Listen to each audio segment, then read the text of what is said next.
Hello everyone, welcome to my channel learn physics slowly. আশা করি তোমরা সবাই ভালো আছো। আজকে ক্লাস 11-এর যে রুটিন ছিল সেই রুটিন অনুযায়ী তোমাদের সকাল সকাল ইউনিটস অ্যান্ড ডাইমেনশনের নেক্সট ভিডিও নিয়ে হাজির হয়ে গেছি। গতদিন ইউনিটস অ্যান্ড মেজারমেন্টস এই চ্যাপ্টার থেকে ডাইমেনশন কিছু অঙ্ক করিয়েছি। আজকে তার বাকি অঙ্কগুলো করাবো এবং তাৎপর্যপূর্ণ অঙ্ক সংখ্যা সম্পর্কে ডিটেলস আলোচনা করবো এবং সেই সংক্রান্ত কিছু অঙ্ক করবো। সুতরাং যারা এখনো চ্যানেলটি সাবস্ক্রাইব করেনি তারা অবশ্যই চ্যানেলটি সাবস্ক্রাইব করবে এবং পাশে থাকা বেল বাটনটি অবশ্যই ক্লিক করবে। সো দেরি না করে শুরু করছি। দেখো, ফার্স্ট যে 1 নম্বর ইকুয়েশনটা দেওয়া আছে সেটা হচ্ছে একটা তোমরা যদি কেউ তাপ সঞ্চরণ অধ্যায় পড়ে থাকো, সেই তাপ সঞ্চরণ অধ্যায়ে তোমরা এই ইকুয়েশনটা পাবে। কিউ ইকুয়ালস টু তাপ পরিবাহিতাঙ্ক, থার্মাল কন্ডাক্টিভিটি মানে তাপ পরিবাহিতাঙ্কের ইকুয়েশন হচ্ছে Q equals to K theta 2 minus theta 1 into T by D. ঠিক আছে, এটা দেওয়া আছে ইকুয়েশনটা, যে ডাইমেনশনাল ফর্মুলা।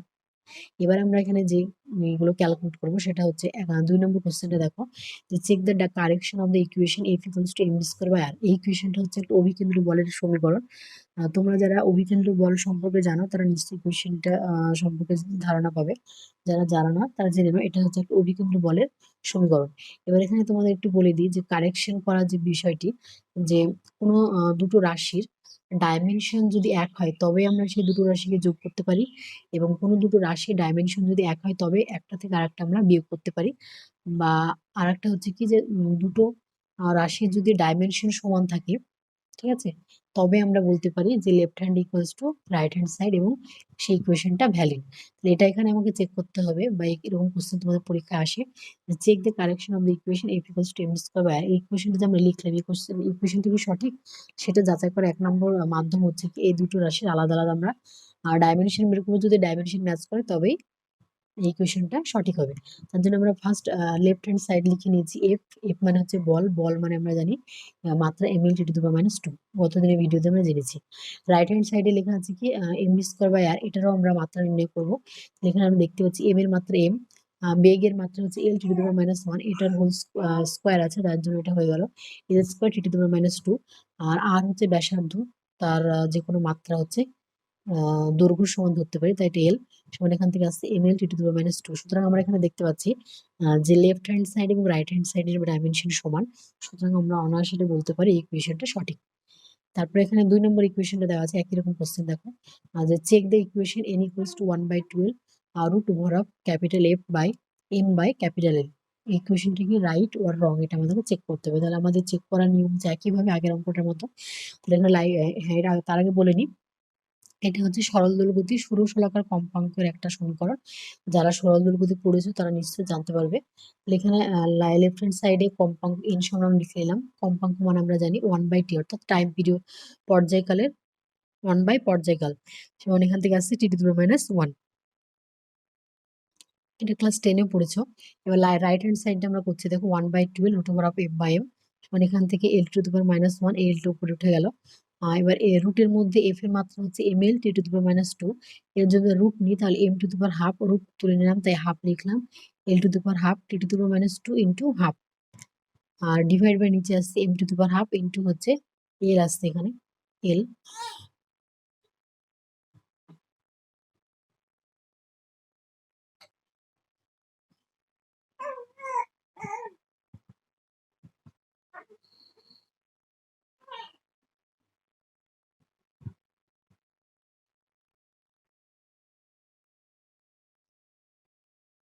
ঠিক আছে, দিয়ে এখান থেকে আমরা দেখতে পাচ্ছি এটার যে সরি, এই ইকুয়েশনটা একটু গন্ডগোল আছে, ঠিক আছে, এটা তোমরা স্কিপ করো। নিয়মটা কিন্তু একই। এই ইকুয়েশনটা আমি ঠিক মেলাতে পারছি না এখানে, ইকুয়েশনটা একটু ভুল আছে মনে হচ্ছে, আমার মিস্টেক হয়েছে, যাই হোক সরি। তো তোমরা 3 নম্বর কোশ্চেনে স্কিপ করো, আমি জাস্ট একটা এক্সাম্পল দিয়েছিলাম যে একই রকমের অঙ্ক। 2 নম্বর যেভাবে আমরা চেক করলাম, 3 নম্বরটা একই রকম অঙ্ক। ঠিক আছে, এখানে আরো অঙ্ক দেওয়া আছে, দেখো 4 নম্বর অঙ্কটাও, যে check the equation DVDT equals to pi rho A to the power 4/8 L eta. এটাও একইভাবে দেওয়া আছে, left hand side right hand side equation করে। তারপর আরেকটা কোশ্চেন দেওয়া আছে, check the equation V equals to 2g square into sigma minus rho by 2 eta, right or wrong. এটাও একইভাবে left hand side and right hand side calculate করতে। এবার যখন তোমরা 11 এ ফাইনাল পরীক্ষা দেবে ততদিনে কিন্তু তোমরা এই সমস্ত ইকুয়েশন সম্পর্কে জেনে যাবে। তাই এখানে রো কি সিম্বল চিহ্নিত করছে, সিগমা কি, জি কি, এটা কি, এগুলো ইকুয়েশনে টেনশনের কোনো কারণ নেই। যখন তোমরা ক্লাস 11 এর সমস্ত সিলেবাস কমপ্লিট করে ফেলে এক্সাম দিতে যাবে তখন কিন্তু তোমরা অলরেডি এই সমস্ত ইকুয়েশন সম্পর্কে জেনে যাবে। এখন যদি কেউ হঠাৎ পড়ো তখন হয়তো ভাববে বাপরে এগুলো কিরকম ইকুয়েশন, ঠিক আছে? তাই ইকুয়েশনে তো সন্দেহ কিছু নেই, সমস্ত টার্ম সম্পর্কে তোমরা জেনে যাবে। এরপরে দেখো ডাইমেনশন থেকে আরো নতুন একটা অঙ্ক। ডাইমেনশন থেকে যে 7 নম্বর অঙ্ক, এই অঙ্কটা আমি মনে হয় তোমাদের গত দিনে ভিডিওতে হোমওয়ার্ক দিয়েছিলাম, কারা করেছো কি করোনি জানি না, এখানে দেখে নাও একটু। F equals to AT plus BT square, find dimension of A and B. তাহলে এখানে ডাইমেনশন অফ এফ সমান হচ্ছে ডাইমেনশন অফ এটি করবো আমরা। তাহলে এখানে এফ এর মাত্রা হচ্ছে M L to the power minus 2 সমান এটি, এখানে এ সমান আসছে M L to the power minus 3। একইভাবে এফ সমান হচ্ছে ডাইমেনশন অফ বিটি সমান M L to the power minus 2 সমান B T to the power minus B T square. এখান থেকে বি সমান আসছে বি এর মাত্রা M L to the power minus 4। ঠিক আছে, কোশ্চেন নাম্বার 8 দেখো। কোশ্চেন নাম্বার 8 খুবই ইম্পর্টেন্ট, ভেরি ভেরি ইম্পর্টেন্ট।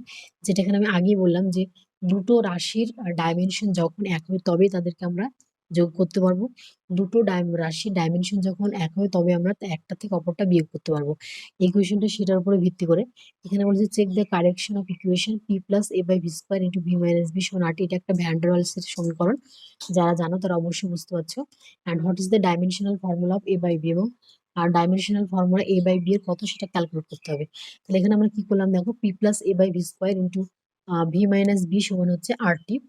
এবার এখানে আমরা কি করেছি দেখো, ডাইমেনশন অফ পি সমান dimension of A by V square. এটা কেন লিখতে পারলাম, যেহেতু আগেই বললাম P plus A by V square add হয়েছে, অর্থাৎ দুটো ডাইমেনশনের দুটো রাশির ডাইমেনশন যখন সমান হবে, দুটো রাশিকে যখন আমরা যোগ করব তখন আমরা অনায়াসে বলতে পারি যে দুটো ডাইমেনশন সমান।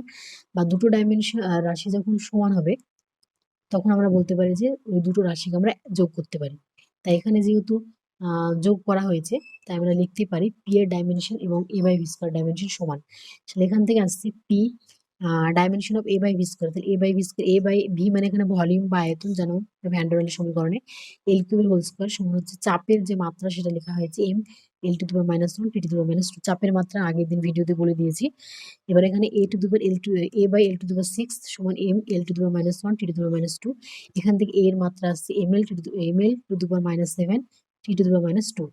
তাহলে ডাইমেনশন অফ ভি, এবার একইভাবে কি যে দুটো রাশির ডাইমেনশন যদি সমান হয় তাহলে আমরা একটা থেকে আরেকটা বিয়োগ করতে পারি, সেটা এখানে করেছি।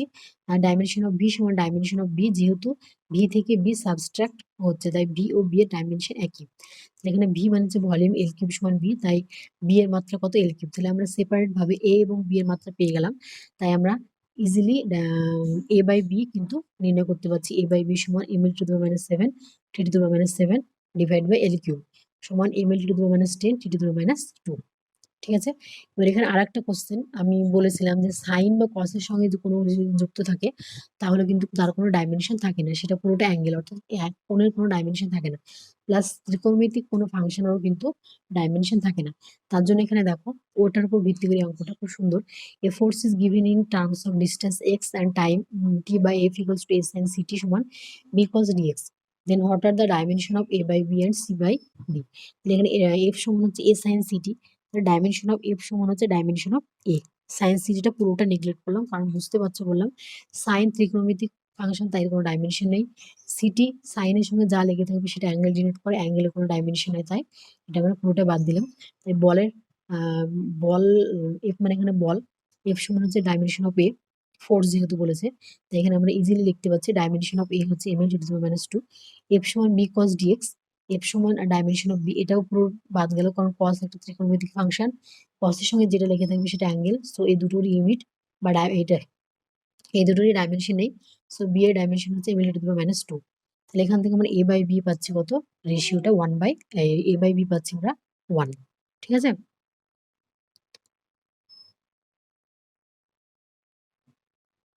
হুম। আর সিটি হচ্ছে কি ডাইমেনশনলেস, এবার সিটি ডাইমেনশনলেস হলে এটা আমরা লিখতে পারি m to the power 0 l to the power 0 t to the power 0। যারা আগের ভিডিওটি দেখোনি তারা কিন্তু বুঝতে পারবে না, আমি কারণ বলে দিয়েছিলাম কোনো কিছুর পাওয়ার 0 মানে সেটা 1 লেখা হয়। টোটালটা কিন্তু গুণ করলে এখানে 1 দাঁড়াচ্ছে, এবং কোনো কিছু ডাইমেনশন যদি 1 হয় তার মানে সেটাকে ডাইমেনশনলেসই ধরা হয়।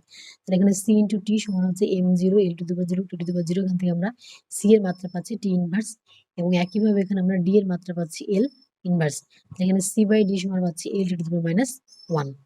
ঠিক আছে, এরপর দেখো ডাইমেনশন থেকে আরো একটা অন্যরকম অঙ্ক যেটা তোমাদের পরীক্ষায় সচরাচর থাকেই, 2 নম্বর ধরো থাকতে পারে, যে এস্টাবলিশ দ্য রিলেশন বিটুইন, এখানে বলেছে টি পি ই রো।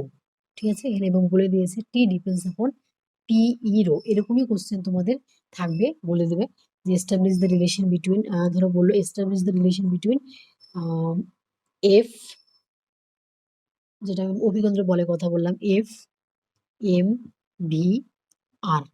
ঠিক আছে, এবং এদের মধ্যে যে রিলেশন সেটা নির্ণয় করে এরকম থাকতে পারে। তাই এরকম অঙ্কগুলো কি করে করবো সেটাই দেখো। এখানে establish the relation between T P E rho, আর টি ডিপেন্ডস যেমন বলেছে পি ই রো, অর্থাৎ টি ডিপেন্ড করছে পি ই এবং রো এর উপরে। তার জন্য আমরা এখানে কি ধরে নিলাম, যেহেতু এখানে টি বলেই দেবে তোমার কোশ্চেন যে কে কার উপর ডিপেন্ড, এখানে যে ইকুয়েশনটা লেখা হয়েছে সেটা বলেই দেবে যে কোনটা এখানে কোনটার উপর, কোন রাশিটা প্রত্যেকটার উপর ডিপেন্ড হবে। তাহলে এখানে যাই হোক, যেহেতু টি ডিপেন্ড আপন বলেছে এগুলোর উপর, তাই নিয়ম হচ্ছে কি আমরা কি করবো, একদম ইজিলি চোখ বুঝে নিয়ম, আমরা টি সমানুপাতিক P to the power x ধরবো। ঠিক আছে, একদম নিয়ম এটা, যে কোনো অঙ্ক থাকুক না কেন যেটার উপর ডিপেন্ড বলবে সেগুলোর আমরা এভাবে করবো। টি সমানুপাতিক P to the power X, T সমানুপাতিক P to the power Y, T সমানুপাতিক rho to the power Z. তাহলে এখানে আমরা সমানুপাতিকগুলো যদি একসঙ্গে করি তাহলে এখানে পাবো টি সমান K into P to the power X E to the power Y rho to the power Z. তাহলে এখানে টি এর মাত্রা রেখার জন্য আমরা কি করছি, এটাকে এম এল টিতে সম্পূর্ণ ফর্মটা করার জন্য আমরা কি করলাম, M to the power 0 L to the power 0 into T. এটা মানেও কিন্তু গুণ করলে 1 দাঁড়ায়, কারণ কোনো কিছু পাওয়ার 0 মানে 1 সমান হচ্ছে এখানে পি মানে চাপ, চাপের মাত্রা আমরা জানি M L T to the power minus 1 T to the power minus 2 ধরে এক্স। ই হচ্ছে এখানে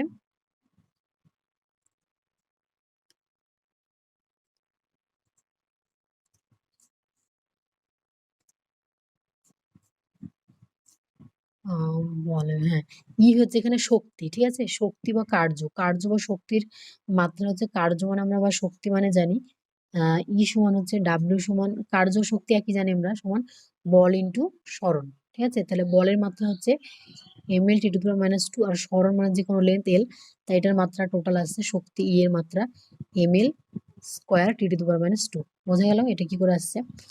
এবার এখানে দেখো, তাহলে এখানে আমরা এর মাত্রা লিখে নিলাম M L square T to the power minus 2 to the power Y, আর রো মানে হচ্ছে ঘনত্ব, ঘনত্ব মানে ভর বাই আয়তন, M L to the power minus 3 to the power Z. এবার এখানে আমরা কি করবো, প্রত্যেকটা পাওয়ার কি ইকুয়েট করবো। এখানে দেখো এম এর যদি আমরা সহগের তুলনা করি, তাহলে এম এর সহগ এখানে দেখো M to the power X, এখানে একটা লাইন করে দিই তাহলে বুঝতে পারবে। এখানে হচ্ছে M to the power X L to the power minus X, তারপরে হচ্ছে টি টু দি পাওয়ার হচ্ছে মাইনাস 2x, আমি পাওয়ারগুলো গুণ করলাম। তারপরে এটা হচ্ছে বক্স লিখে দিলাম, এটা হচ্ছে M to the power Y L to the power 2y আর T to the power minus 2y, আর এখান থেকে এটা আসছে M to the power Z L to the power minus 3z। ঠিক আছে, তাহলে এখানে আমরা এবার কি করলাম, এম এর সহগকে তুলনা করছি, তাহলে এম এর উপরে সহগ কি 0, তাই আমাকে এখানে প্রত্যেকটার এম এর এগুলো আমাকে মেলাতে হবে। তাহলে এখানে এক্স এক্স, ঠিক আছে এক্স,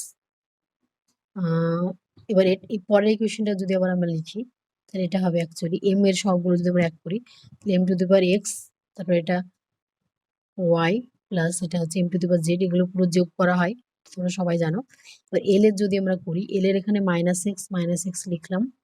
ঠিক আছে, তারপর এখানে 2y, তাহলে প্লাস 2y, তারপর এখানে হচ্ছে এল এর হচ্ছে মাইনাস 3z, তাই এখানে মাইনাস 3z। এবার টি এর করবো আমরা, টি এর এখানে ফার্স্টে কি আছে মাইনাস 2x পাওয়ার, কিন্তু এগুলো এখানে হচ্ছে মাইনাস যোগ করছি, কিন্তু প্লাস মাইনাসে মাইনাস হচ্ছে 2y, টি এর কোনো সহগ নেই তাই এখানে লিখলাম না। তাহলে টোটাল এবার আমরা এই ইকুয়েশনের সঙ্গে এই ইকুয়েশনটা আমরা তুলনা করব। তাহলে এখানে দেখো এম এর পাওয়ার এখানে কত হচ্ছে X plus Y plus Z, আর এখানে এম এর পাওয়ার কত হচ্ছে 0। তাই আমরা ইকুয়েশনকে দুটোর পাওয়ার সমান করতে পারছি, X plus Y plus Z সমান কত 0। নেক্সট আছে কি মাইনাস এক্স, এল এর পাওয়ার আমরা বিবেচনা করছি, minus x plus 2y minus 3z, minus x plus 2y minus 3z সমান আমরা কি লিখলাম, এল এর পাওয়ার যেহেতু 0 তাই এখানে 0। প্রত্যেকটা এল এর এবং প্রত্যেকটার সব পাওয়ার গুলো ইকুয়েট করছি। নেক্সট হচ্ছে টি মাইনাস 2x মাইনাস 2y, এখানে মাইনাস 2x মাইনাস 2y সমান আমরা কি লিখলাম, টি এর মাঝে কিছু নাই মানে 1 আছে, সমান 1 লিখলাম। এবার আমরা সিম্পলি এগুলোকে ক্যালকুলেট করলাম, ইজিলি তোমরা করতে পারবে। সেখান থেকে ক্যালকুলেট করে আমরা পাচ্ছি এক্স সমান মাইনাস হাফ, ওয়াই সমান 0, জেড সমান হাফ। এবার আমরা কি করব, এই যে টি সমান P to the power minus half করবো, যেহেতু এক্স এর পাওয়ার আমরা মাইনাস হাফ পেলাম, ই টু দি পাওয়ার 0 যেহেতু ওয়াই এর পাওয়ার 0 তাই ই টু দি পাওয়ার 0, আর rho to the power half যেহেতু জেড এর মান হাফ, তাই এখান থেকে আমরা পাচ্ছি ই টু দি পাওয়ার 0 মানে 1, এটার ভ্যালু হয়ে যাচ্ছে কত 1, তাই এটা লিখলাম না। তাই রুট ওভার হাফ আমরা পাচ্ছি রো বাই পি। বুঝতে পারছো? তাহলে এখানে আমরা ইকুয়েশন একটা পেয়ে গেলাম, টি সমান root over half rho by P. প্রত্যেকটা অঙ্ক একদম সেম একই নিয়মে হবে, যে ইকুয়েশনে তোমাদেরকে তুলে দেখ না কেন, এবং এখানে যেটার উপর ডিপেন্ড করবে সেটাকে নিয়ে তোমাকে এইভাবে সাজাতে হবে। আশা করি বুঝতে পেরেছো। এবার সিগনিফিকেন্ট ফিগার সম্পর্কে দেখো।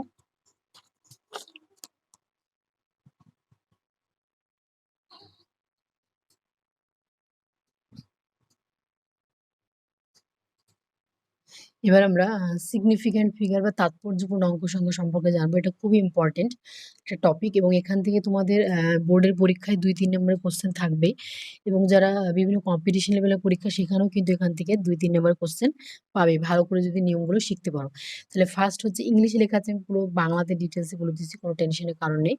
এখানে বলেছে কি যে ওয়াল নন জিরো ডিজিটস আর সিগনিফিক্যান্ট, ঠিক আছে। ওয়াল নন জিরো মানে যে সমস্ত সংখ্যাগুলো শূন্য নয়, শূন্য নয় কি কি সংখ্যা 1 2 3 4 5 6 7 8 9, তো এই সমস্ত সংখ্যাগুলো সবই হচ্ছে কি তাৎপর্যপূর্ণ সংখ্যা। তাহলে তোমাদের যদি কোশ্চেন থাকে, ধর এক্সাম্পল 1224, ঠিক আছে, তাহলে আমরা এখানে দেখতে পাচ্ছি কোনো রকম কিন্তু শূন্য সংখ্যা নেই, তাই এর সিগনিফিক্যান্ট ফিগার বা তাৎপর্যপূর্ণ অঙ্ক সংখ্যা কত 4, ঠিক আছে। তারপরে ধর 243, এর তাৎপর্যপূর্ণ অঙ্ক সংখ্যা কত 3।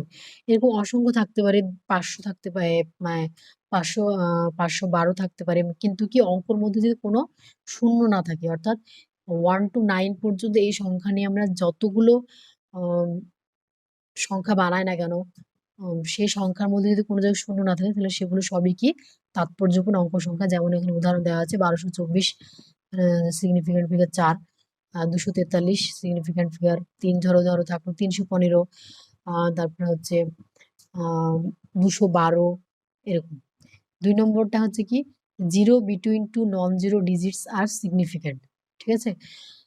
এখানে কি বলছে যে জিরো বিটুইন টু, দুটো নন জিরো ডিজিটের মধ্যে যদি কোনো জিরো থাকে তাহলে সেগুলোকে আমরা তাৎপর্যপূর্ণ সংখ্যার মধ্যে ধরবো, ঠিক আছে। যেমন এখানে 1004, এখানে আমরা দেখতে পাচ্ছি জিরো আছে বিটুইন কার মধ্যে, between two non zero digit. তাহলে জিরো কার মধ্যে আছে, between two non zero digit, এটা 1 এবং 4 দুটো হচ্ছে কি নন জিরো ডিজিট, এর মধ্যে জিরো আছে। এর তাৎপর্যপূর্ণ অঙ্ক সংখ্যা কত হবে 4, অর্থাৎ এখানে কিন্তু জিরোকে আমরা বাদ দেব না। বুঝতে পারলে? নিয়মটা দেখো, নেক্সট নিয়ম কি বললাম, যে zero between two non zero digits are significant figure, অর্থাৎ এই ক্ষেত্রে তাৎপর্যপূর্ণ অঙ্ক সংখ্যা কত 4। তারপর এখানে দেখো zero between two non zero digit, এখানে জিরো আছে দুটো নন জিরো ডিজিটের মধ্যে 202, তাহলে এখানে সিগনিফিক্যান্ট ফিগার বা তাৎপর্যপূর্ণ অঙ্ক সংখ্যা কত হচ্ছে 3। বুঝতে পারলে? নিয়মটা বোঝাতে পারলাম? ধরো 101 থাকলো, তাহলে সিগনিফিক্যান্ট ফিগার কত হবে 3। 105 থাকলো, 1005 থাকলো, অর্থাৎ দুই প্রান্তে দুটো নন জিরো ডিজিট থাকবে এবং মাঝে যতগুলো সংখ্যা থাকবে সবগুলোকে আমরা তাৎপর্যপূর্ণ সংখ্যার মধ্যে ধরবো। যেমন ধরো থাকলো 10005, এর মধ্যে 100, মানে এর মধ্যে অসংখ্য জিরো থাকবে, কিন্তু দুপাশে যদি দুটো নন জিরো নাম্বার থাকে তাহলে সবগুলো আমরা এখানে সিগনিফিক্যান্ট ফিগার বা তাৎপর্যপূর্ণ ধরবো। এখানে যেমন ধরো টোটাল হচ্ছে 6 হবে, ঠিক আছে। এবার 3 নাম্বারটা হচ্ছে এখানে দেখো ইনিশিয়াল জিরো আর নেভার সিগনিফিকেন্ট, অর্থাৎ কোনো কিছু শুরুতে যদি জিরো থাকে সেগুলো কিন্তু আমরা তাৎপর্যপূর্ণ অঙ্কের মধ্যে আমরা ধরবো না। বুঝতে পারলে যে কি বললাম, ইনিশিয়াল জিরো আর নেভার সিগনিফিকেন্ট, অর্থাৎ প্রথমে যে জিরো থাকবে সেগুলো কিন্তু তাৎপর্যপূর্ণ অঙ্ক সংখ্যা হবে না। যেমন 0.001 এর তাৎপর্যপূর্ণ অঙ্ক সংখ্যা তো 1, অর্থাৎ আহ, প্রথমে যে জিরো আছে, ঠিক আছে, এই নিয়মটাই শুধু ফলো করো, অন্যদিকে বাকিগুলো ভুলে যাও। ইনিশিয়াল জিরো আর নেভার সিগনিফিকেন্ট, অর্থাৎ প্রাথমিক যে জিরো থাকবে সেটা কিন্তু তাৎপর্যপূর্ণ অঙ্ক সংখ্যা কখনোই হবে না। তাহলে এখানে এই জিরোটা হচ্ছে কি বাদ চলে যাচ্ছে, তাই এখানে এই জিরোগুলো আমরা ধরবো না। এখানে শুধুমাত্র একটাই নন জিরো ডিজিট আছে 1, তাই সিগনিফিকেন্ট ফিগার 1।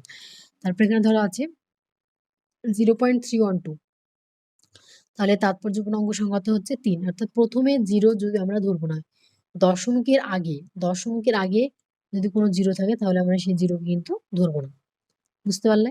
এবার হচ্ছে লাস্ট নিয়মটা দেখো, ending zero are significant if they appear after decimal. এটা খুব ইম্পর্টেন্ট, যে শেষের জিরোকে আমরা সিগনিফিক্যান্ট ধরবো তখনই যদি সেটা দশমিকের পরে থাকে। যেমন হচ্ছে এখানে দেখো লাস্টে জিরো আছে, এটাকে ধরবো, কিন্তু সেটা কি দশমিকের পরে আছে। দশমিকের পরে তো এটা এই দুটো জিরো আছে, এই দুটোকে আমরা ধরবো না, ধরবো না, কারণ নিয়মটা হচ্ছে কি লাস্টের জিরোকে ধরতে হবে, প্লাস এটা দশমিকের পরে আছে কিনা সেটা দেখতে হবে। এখানে দশমিকের পরেও আছে, প্লাস এটা লাস্টে জিরো আছে, তাই এটা ধরবো। এটা এই দুটো জিরো দশমিকের পরে আছে কিন্তু লাস্টে নেই, তাই এগুলোকে ধরবো না। তাই এর সিগনিফিকেন্ট ফিগার হচ্ছে কত, 1 2 3 4, অর্থাৎ 4টে। এটার 1400, এটার সিগনিফিকেন্ট ফিগার কত হবে তাহলে, এটা লাস্টে জিরো আছে কিন্তু কি দশমিকের পরে আছে নেই, তাই তাৎপর্যপূর্ণ অঙ্ক সংখ্যা কত, 2। আশা করি বুঝতে পেরেছি। এরকম ধরনের অঙ্ক এই নিয়মগুলোকে একদম স্ট্রিক্টলি ফলো করবে যে কোনো অঙ্কের ক্ষেত্রে, আশা করি তোমরা অ্যান্সার দিতে পারবে। এখানে উদাহরণ দেওয়া আছে দেখো, 20.00, 130.00, ফাইন্ড সিগনিফিকেন্ট ফিগার, এরকমই তোমাদের কোশ্চেন আসবে পরীক্ষায়। 20.00 এখানে সিগনিফিকেন্ট ফিগার 4 লিখবো, লিখবো না, কারণ এটা দশমিকের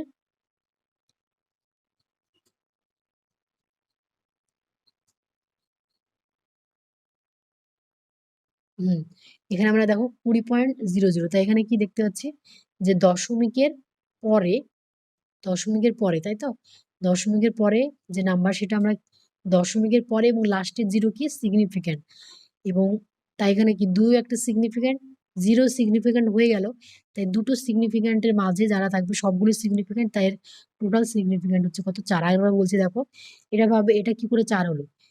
এখানে আমরা কি করছি, আমাদের নিয়ম আগেরটা জানলাম কি দশমিকের পরে যদি কোনো জিরো থাকে এবং লাস্টে যদি থাকে তাহলে সেটা কি হয়, তাৎপর্যপূর্ণ অঙ্ক সংখ্যা হয়। এখানে আমরা দেখতে পাচ্ছি আর জিরোটা দশমিকের পরে আছে প্লাস লাস্টে আছে, তো এই জিরোকে আমরা কি করব, তাৎপর্যপূর্ণ অঙ্ক সংখ্যা বা এটা ডিজিট নন জিরো ডিজিট, অর্থাৎ তাৎপর্যপূর্ণ অঙ্ক সংখ্যা হচ্ছে 2ও আমরা কি জানি তাৎপর্যপূর্ণ অঙ্ক সংখ্যা, তাই দুটো তাৎপর্যপূর্ণ অঙ্ক সংখ্যার মাঝে যতই জিরো থাকুক না কেন সবগুলোকে আমরা টোটাল কি ধরবো, তাৎপর্যপূর্ণ অঙ্ক সংখ্যা।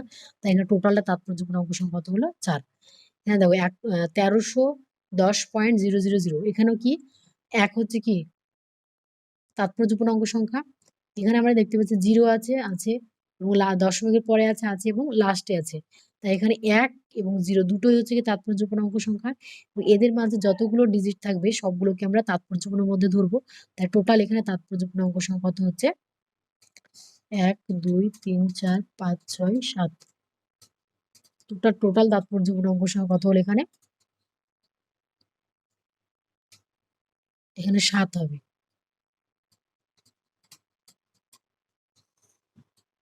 এই ধরনটা এই ধরনটা মিস্টেক আছে, ঠিক আছে, এটা দেখো না, ভুল লেখা হয়েছে উদাহরণটা। এবার হচ্ছে তারপরে দেখো 5 নাম্বারটা খুব important, order of magnitude is never significant, অর্থাৎ কোনো কিছুর পাওয়ার কিন্তু কখনোই তাৎপর্যপূর্ণ হয় না, এটা খুবই ইম্পর্টেন্ট। বুঝতে পারলে, কোনো কিছুর পাওয়ার কিন্তু কখনো তাৎপর্যপূর্ণ হয় না। যেমন ধরো দেওয়া আছে 2.1 × 10⁻³ তাহলে তাৎপর্যপূর্ণ শুধু আমরা কি লিখবো, 2। এগুলো কিন্তু পুরোটাই বাদ, ক্ষেত্রে 2.010, এটা কিন্তু 4, ঠিক আছে। তারপর একটা নিয়ম, pure number or constant have infinite significant figures, যেমন c সমান 3 × 10⁸ metre per second, significant figure infinite, like G K, অর্থাৎ মহাকর্ষীয় ধ্রুবক কে, এগুলো হচ্ছে কি সবই হচ্ছে সিগনিফিক্যান্ট ফিগার, অর্থাৎ যেগুলো কনস্ট্যান্ট বা হচ্ছে ধ্রুবক রাশি সেগুলো কিন্তু, এগুলো তোমাদের ঘুরিয়ে কোশ্চেন আসতে পারে, তাই সেক্ষেত্রে তাৎপর্যপূর্ণ অংশ কি অসীম। ধ্রুবক এবং ধ্রুবক যে রাশিগুলো আছে, আলোর বেগ যেমন ধ্রুবক, মহাকর্ষীয় ধ্রুবক, এগুলো সবই একটা ধ্রুবক রাশির তাৎপর্যপূর্ণ অঙ্ক সংখ্যা কত হয়? অসীম হয়।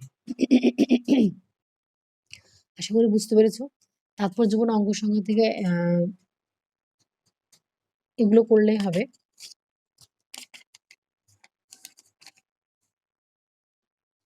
তাৎপর্যপূর্ণ অঙ্ক সংখ্যা থেকে যদি তোমাদের কোনো আরো কোশ্চেন থাকে তাহলে অবশ্যই তোমরা কমেন্ট বক্সে কমেন্ট করবে। এবং যদি তোমাদের গুণ এবং গুণ যোগ এগুলো ভালোভাবে মানে তোমরা করতে চাও তাহলে অবশ্যই তোমরা আমার সঙ্গে কন্ট্যাক্ট করতে পারো। 9732851748, ঠিক আছে? স্পেশালি কারণ ভিডিওতে তোমাদের এই তাৎপর্যপূর্ণ অঙ্ক সংখ্যা সম্পর্কে যতটুকু বললাম মানে এনাফ, ঠিক আছে? এরপরে যদি কেউ এক্সট্রা বেশি জানতে চাও তাহলে তোমরা এই নাম্বারে হোয়াটসঅ্যাপ করতে পারো 9732851748, ঠিক আছে? সবাইকে ধন্যবাদ। আগামী দিন যে তোমাদের রুটিন আছে সেই রুটিন অনুযায়ী তোমাদের আমি এবার যে ত্রুটি সংক্রান্ত যে অঙ্কগুলো আছে এগুলো খুব ইম্পর্টেন্ট, ওখান থেকে কিন্তু 2 নম্বরের একটা অঙ্ক থাকে। এরর অ্যানালিসিসের যে অঙ্কগুলো আছে সেগুলো কিন্তু আমি করিয়ে দেবো। Thank you.